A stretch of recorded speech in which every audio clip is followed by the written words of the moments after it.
Welcome to the Fancy Thinker. I'm Jared, and today I want to talk about some more book reviews that I'm catching up on. I think I got three today, and that'll catch me up to where I'm currently to my current reading status. And so that's something, finally, right?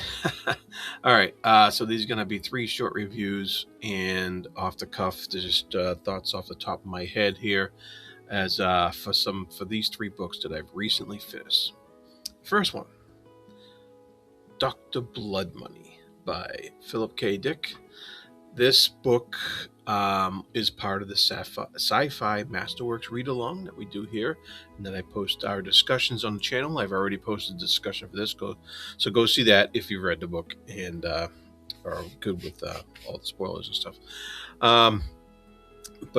So Dr. Blood Money, or How We Got Along After the Bomb. This is it's a play on words on what's that movie there? Something Doctor something, and I don't know, I forget. Anyways, it's a play on pop culture movie that Philip Dick was obviously very aware of, and this was written sometime in the 60s, and this was written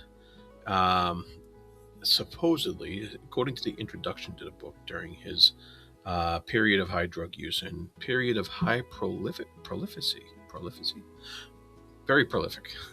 And so this book is a post-apocalyptic future, and of a sorts, though some of the terminology and stuff is still very 1960s, 1970s. So this book is very interesting, and it turns out it could be one of my favorite Philip K. Dick books, right up there with Scanner Darkly for me. I really got a kick out of this book. Yeah, the terminology is tough to take sometimes, but the themes that he lays down and just the plain weirdness that PKD infuses into this story is fascinating to read. You you get little hints of mutation that gives certain people powers, but that comes to fruition as the book goes on. But you just get these little hints in the beginning, and it's this is a non-spoiler review, of course, but it is how we got along after the bomb. So you can infer that a bomb happens at some point, right? And it is a post-apocalyptic novel, so yeah, it happens. And what Dick does is, he advances the timeline so that we're not seeing the immediate, destruction and death and all that stuff. We're seeing the aftermath and how they got along, and it's very he does it in a very poignant way. He does it in a way that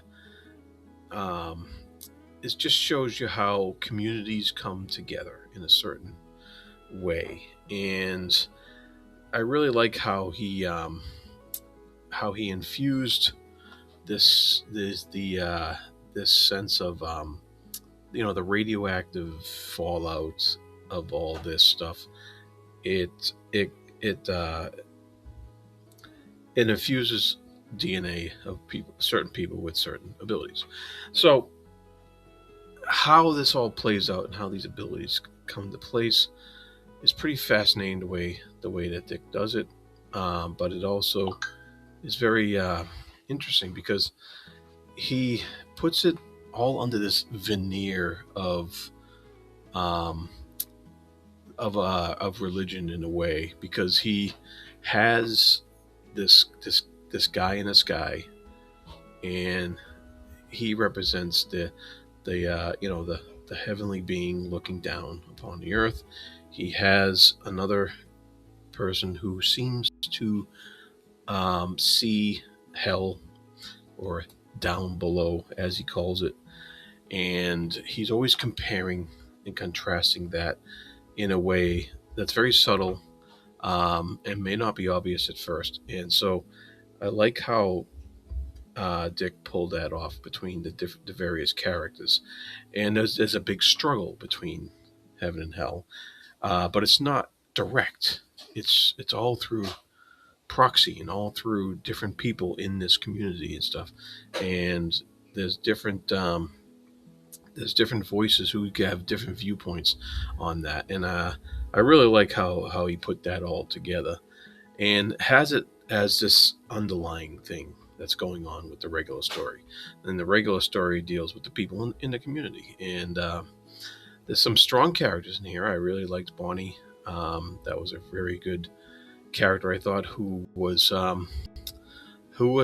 someone who was doing their own thing, going down their own path, and didn't let societal norms, even the norms before the bomb or after, get in her way. She had her way of doing things, and I really appreciated how that came across. Very strong character there, and there was a few others in there that were pretty good. And there was quite a few weird things going on in typical PKD fashion. So I really enjoyed that, and yeah, I would check that out, check the book out, see our discussion afterwards, and we'll move on to the next one here. All right, next up is Hunter's Oath by, let's see the top one there, by Michelle West, part 1 of the Sacred Hunt duology, and this is part of the epic series of the Essalianese Empire. Jeez, sorry if I butchered that. I mean, there's more. Mainly, there's more books in this series than these two novels in this duology. But these two novels go closely together. It's called the Sacred Hunt duology, and the first one is Hunter's Oath. So I got this nice little bind up of both of them there, and so that's pretty cool. The first book in this fantasy series by Michelle West sets up basically the world that she's telling the story about. So we get a lot of exposition about the world, about how it works within the viewpoint, the narrow viewpoint of a few characters in here, and we're introduced mainly to what are these guys' names? Gilliam and Stephen with a PH, and they are Hunt brothers, and how that happens is pretty interesting. How they go about that and what that exactly means to this little kingdom they're in is pretty interesting as well.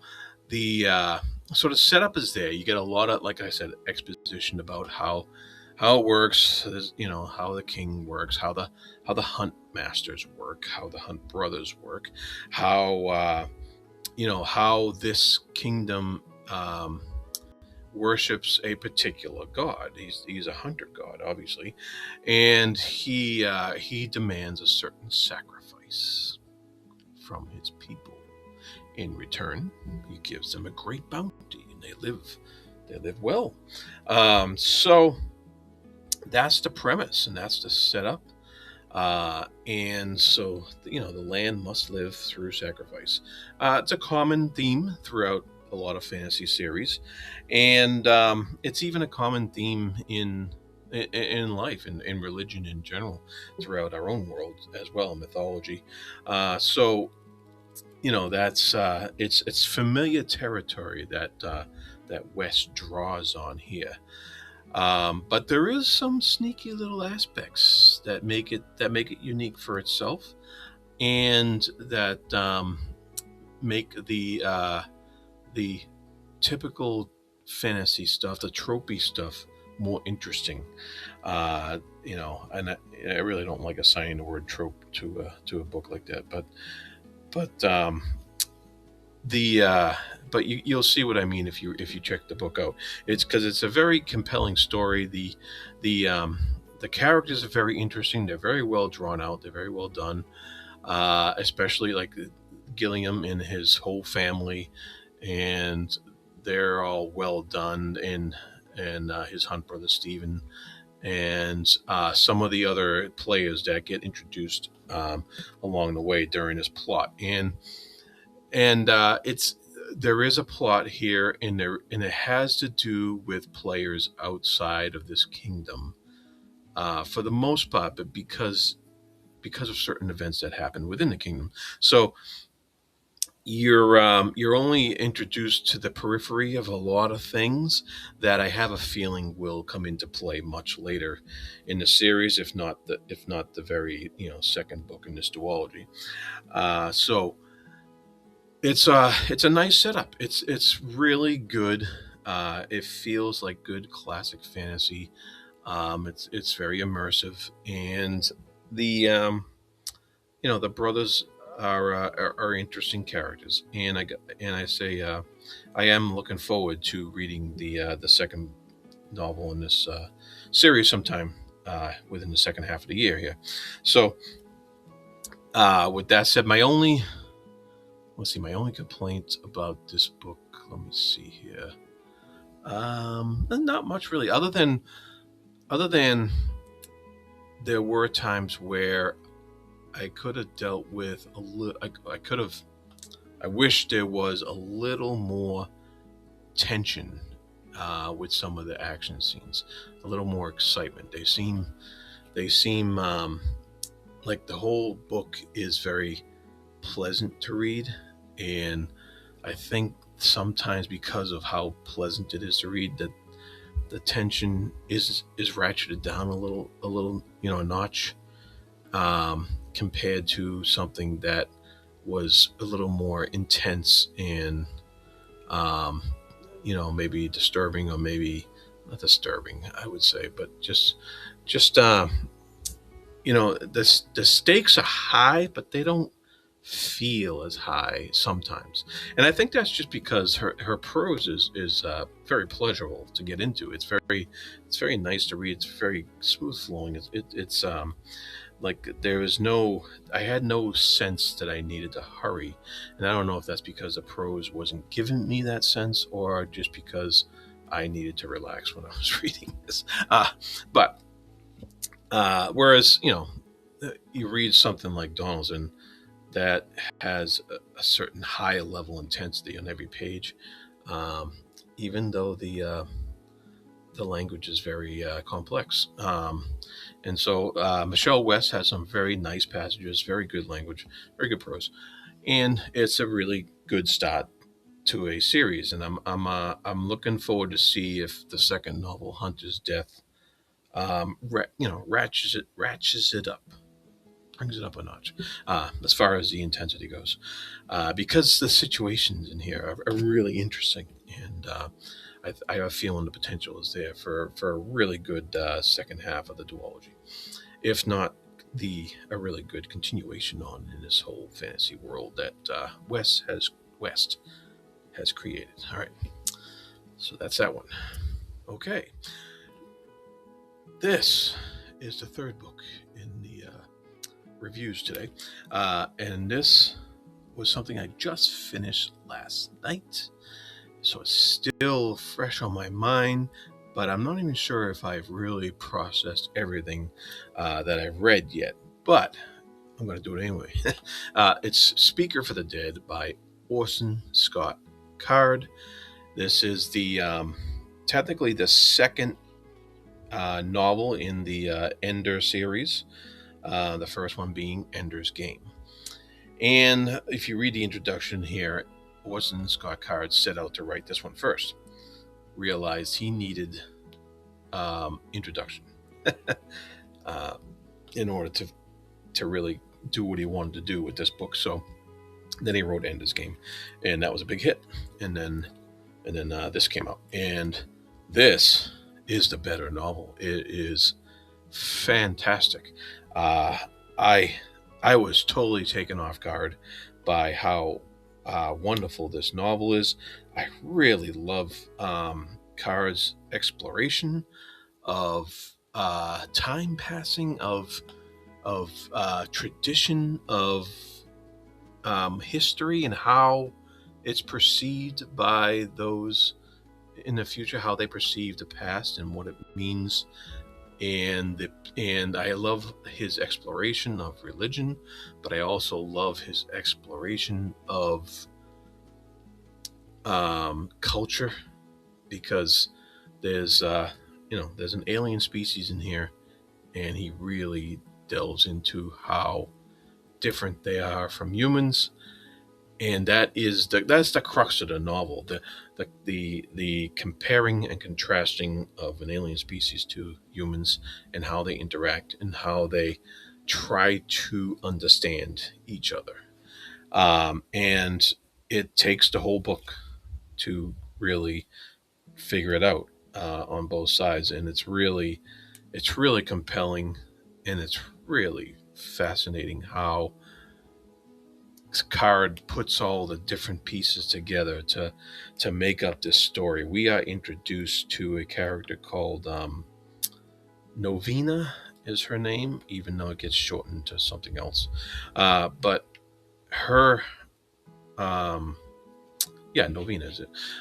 Her story arc is incredible in here. We see her when she's a child, then we see her when she gets older and has children. And her story arc is, I mean, like I said, incredible. It really tears your heart out at some points. And the introduction of her and her family and how they live on this strange world is I haven't read much better than that as far as characterizations go in a sci-fi setting. Um, yeah, Card really takes all put he really just puts it all on the table. And also though, but also you get great characterization with Ender from Ender's Game, the first novel, and he's in here too. And it really just all ties together so well. His, like I said, his explorations of the themes of culture, religion, and history are just well thought out, in depth, and really, you know, I'm not saying that you're going to agree with everything he writes in here. I don't think anybody could agree with everything somebody writes, it's uh, but it's not the whether or not you agree. It's how he presents the themes. It's how he presents the themes within the story, and that's the important part because he does it so well. There's very little hitting me over the head. You know, there's very little of that. Everything that is explained in here is naturally explained through these two cultures trying to understand each other, and that is just that is what you want out of a book. It's what you want, that kind of engagement. You want that kind of um, back and forth, so that you can have your own thoughts go back and forth, and make up their own mind about what you think about each of these characters, and what you think about the problems they have and the themes they come up with as they're trying to understand what they are doing in life and what they want to get out of what they're doing in order to not just survive but also to thrive. And so uh, it's just, I found it fascinating. And man, am I really glad that we went to the second book in this series after Ender's Game. After Ender's Game, if you know, it was good. I like Ender's Game. But if the group, this we read this on Speculation podcast, by the way. And if that group said, you know what, we're not going to continue on, we're going to go on to something else, I would have been, yeah, okay. And they didn't. They wanted to read the next one, Speaker for the Dead, and that was the best decision that we ever made on a podcast. So it was. This is a great book. This is a great book. This is no doubt going to be my top 10 at the end of the year. I have faith in that and in my ability to know what I like. So that's always a good thing. Yeah. So if that sounds like your bag, the